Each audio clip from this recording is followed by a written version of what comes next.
interesting even at the start as we take a look at John Dowd, number 9, and next to him, Honda of Troy's number 100, Michael Brown.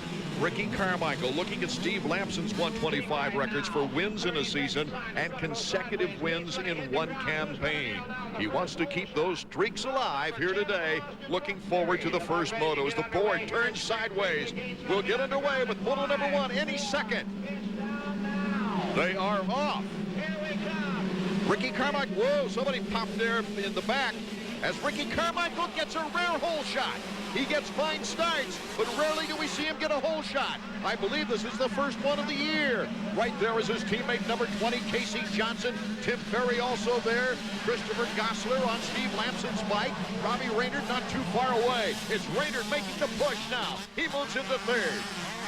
You see right there, Reynard working his way into the picture, but he's still got to get around Carmichael's teammate to challenge him. And there's the whoop section. This is the new section they'll be heading into. Adds that lap time. Makes it about another 10 seconds longer. A jump and then a real tight, critical left turn, as you see there, going into more whoops. Already Reynard starting to challenge Casey Johnson, and Christopher Gossler's got riders all over his tail. So we have Carmichael, number 1. Number 20 is Casey Johnson. Here comes Robbie Reynard, number 21 on the Primal Suzuki. Reynard just couldn't get by Johnson that time. Reynard going for a tear-off already. This wet sand builds up on your lenses. If you're anywhere in that roost, it just ruins your vision right away. He's got to get around Casey Johnson as soon as possible. Otherwise, Carmichael has that ability, especially with a hole shot, to just disappear. And especially on this track, David. Anytime I rode on a track, even if I didn't particularly like the layout, if the soil was something I was used to, you can just tell by the color of it if it's good traction or not. There goes Reynard. Robbie Reynard giving it a try against Casey Johnson. Johnson trying to hold him off. Johnson signing with Yamaha of Troy for next year. A terrific 6-figure contract. Robbie Reynard, he's still up in the air as to where he's going. There's all kinds of rumors, David. It is the silly season. Plenty of options out there. A lot of 125 rides available, and even some rumors that the big guys in the 255 are starting to move around quite a bit, and that really changes everything from there on down. Well, Reynard could end up a teammate of Casey Johnson's over there at Yamaha of Troy. Well, it's possible. If he keeps riding like he's riding, he may end up on the full factory team. You know, their positioning right here, David, shows a lot of maturity in Robbie Reynard's performance. Well, he's got to be patient right here, too, Art. He really hasn't had this opportunity to be in second and already in the race. He got the fastest 2 riders in this 125 class, 1 and 2 at the end of the first lap. What Reynard's got to realize here is not make the same mistake he made at Washougal, where he just had taken the lead and crashed. Give it all up. And a great ride at Unadilla, where he won the first moto and took 3rd in the second moto. Carmichael looking back to see as the 2 pull away from the field now. Taking a look at the Suzuki field summary, Carmichael, Reynard, Johnson, Perry, and Brown are top 5. We'll be right back with more Moto 125 action in a moment.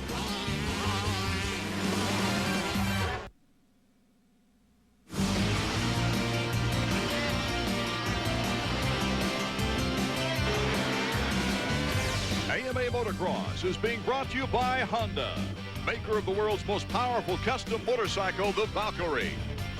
And by the new line of Mazda B-Series trucks. Mazda, get in, be moved. Action for Moto number 1, Ricky Carmichael with the lead, but Robbie Reynard, number 21, putting the challenge to him. He can be patient. I mentioned that already. He can be patient, but then again, you don't want to stay back there too long, because sometimes that guy in front of you starts to not really worry about you too much anymore. You can kind of get a feel for where you were making time, make those corrections, little changes out there, the lines, and you never can get by. If there's one 125 rider who needs a ride for next year and hasn't signed for one yet, but who has made an impression in the last few races, it is Robbie Reynard, number 21. You might have to put Michael Brown in that same category, David. Yeah, both those guys have shown a lot of potential in this series, but all eyes are on Reynard right now as he's challenging Carmichael. Going to the outside, Robbie Reynard. Can he come out with more power? Bar to bar. Robbie Reynard has taken the lead once again on Ricky Carmichael. Boy, he's been able to provide the excitement for the fans, that's for sure, as Ricky Carmichael has simply dominated the point scene. Didn't surprise me to see Reynard getting by Carmichael for the lead right here. He did that at Washougal too, but then he went down. All the difference is here today, he has really done well here in the past, this Millville racetrack. Look right here, Carmichael is going to get into this inside rut. Watch, he gets all out of control, his feet come off the pegs. Meanwhile, Reynard had that outside line where he could just be a lot more aggressive in that soft stuff, made the pass. See Carmichael looking over. He's already looking back saying, oh, we're gaining on third, so I don't really need to worry about whether I get passed right now, as long as I'm ahead at the end. To the mechanics area, and Davey. Vector, we saw you right on the board, running high. That's a bold statement. He's just got to try and get in front of him, because Rick is very strong, you know, and obviously Robert's got a good line through the whoops, and there's a lot of track left after the whoops, so he can't leave it till the last lap. He's got to try and put some distance on Ricky right now. How motivated was Robbie after he fell last week while winning at Washougal? Oh, he was so mad at himself. He's just now got to get out there. He knows he can do it. We're the only people who can push Ricky around right now, and we intend to do so.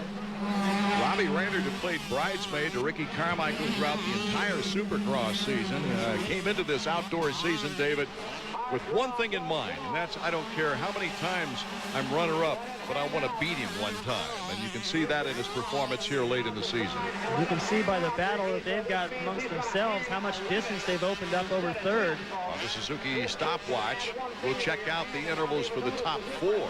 There you see Casey Johnson, and Tim Ferry, the fourth rider, is 19.25 seconds behind the leaders. Pretty early in the race, so that's between 2 and 3 seconds a lap. But they're already gaining on riders this far up in the field. So this Millville racetrack, as rough as it gets in certain spots, and the spots these guys are approaching right now, it can make or lose a lot of time. Tim Ferry on a production bike from Nolene Yamaha, number 22. He's always in the running, it seems like, for that Copenhagen Privateer Award, which gives extra money to the top privateer finishers. Ferry is currently second for the overall $5,000 award to Jimmy Button on the Chaparral Yamaha. But Ferry right now has got his hands full.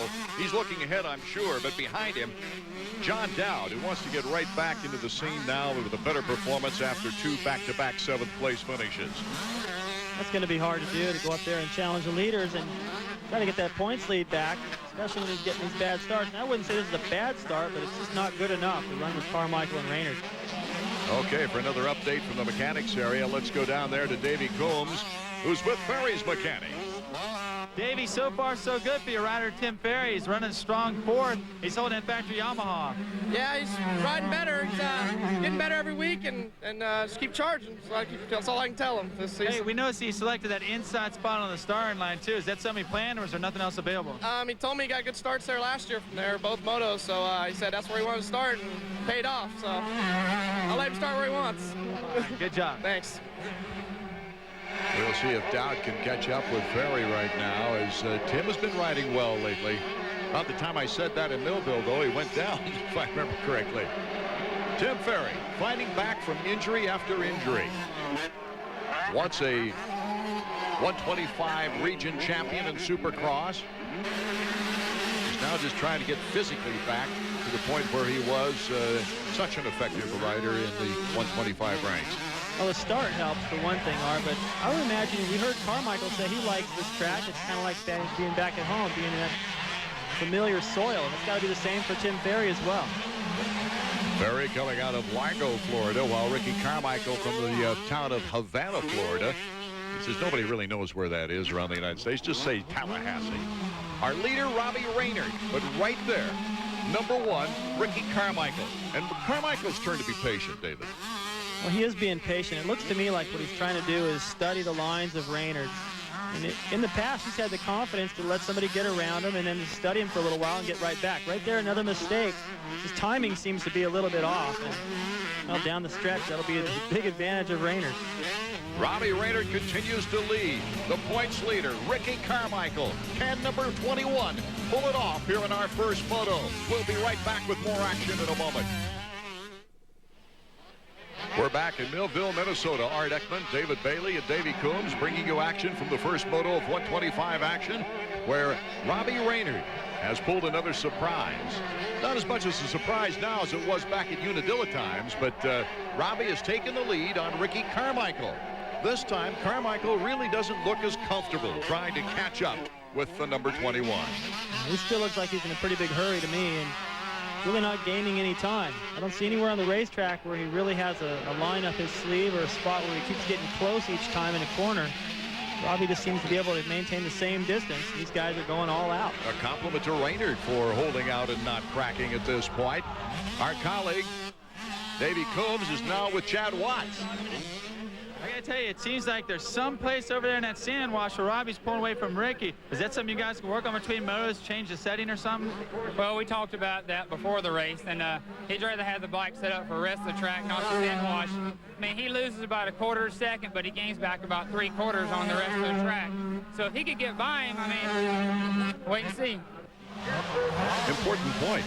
That sand trap, the whoops there in the sand have proven to be one of the most effective passing areas. This is the section right here. I like what you call it, a sand trap. That's really what it is.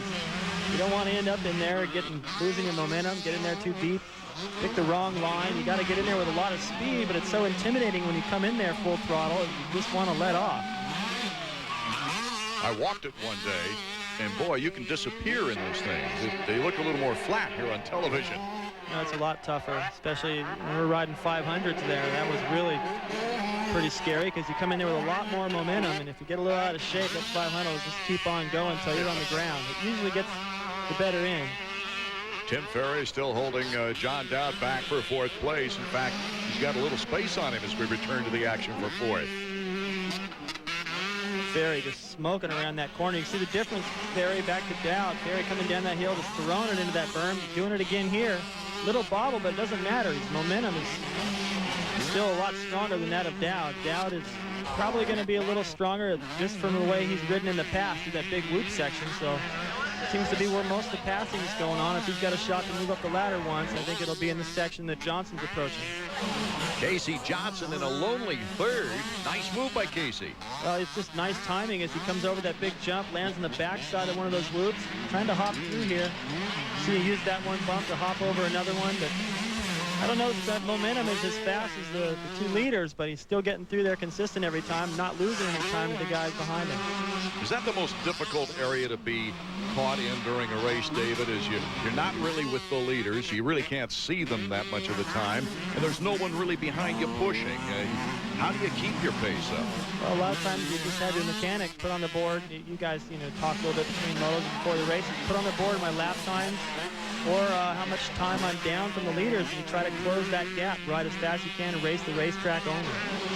Casey Johnson, definitely his favorite number this year in the outdoor season is 4. Because that's his best overall performance.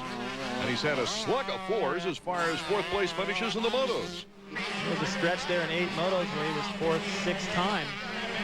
He'll get better. It's a good place to start, better than 5th or 6th.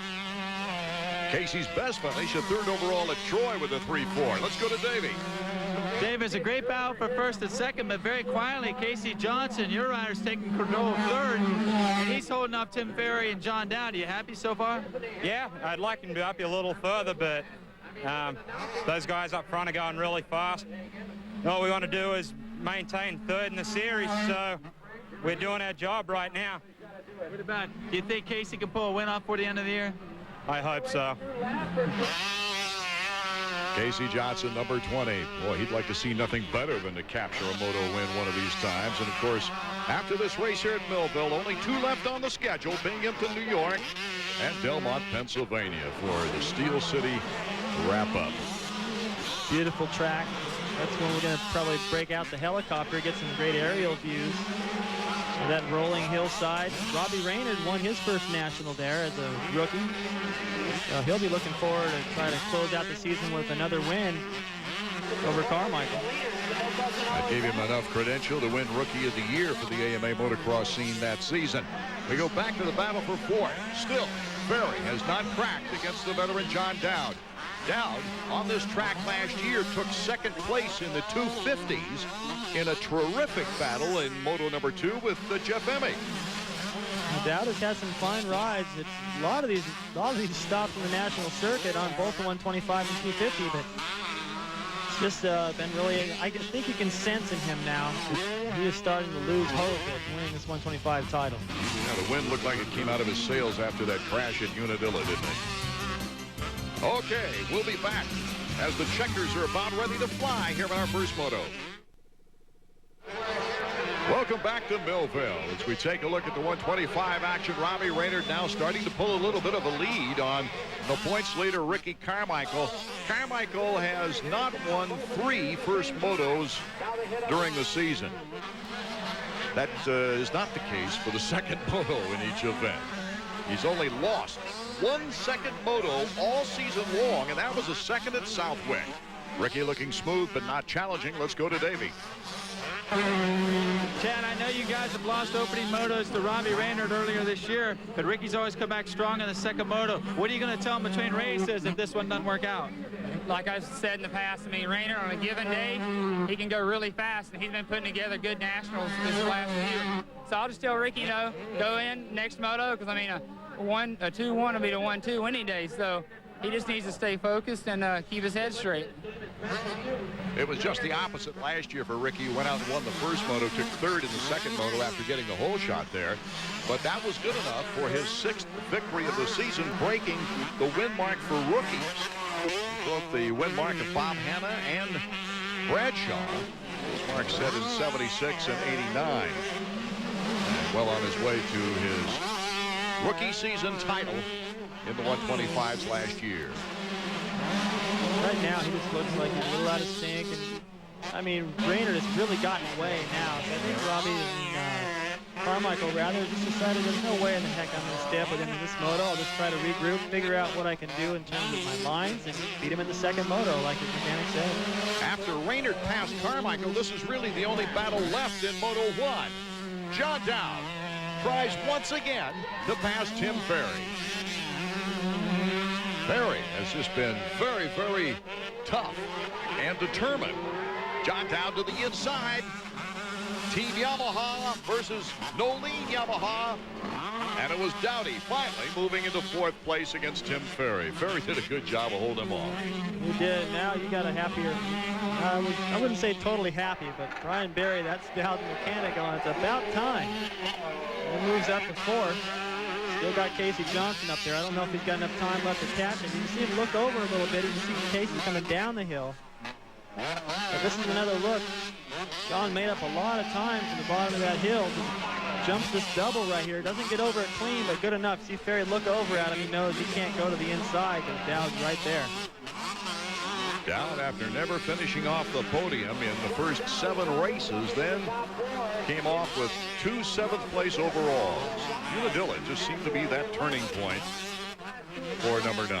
We need to have another round at Southwick, get him back on track. That, leading up to Southwick, he was just building speed, feeling better and better until, geez, he just dominated that day. It was also a bad day for Carmichael. Things are really looking good, but it's been a tough time since. Well, it's not been a bad day right here for number 21, Robbie Reynard, so far in this first moto, as he's on the final lap for the 125 action. He must love coming here. He will next year. That's for sure. Going really good for him so far. He's earned it. Got a pretty good start.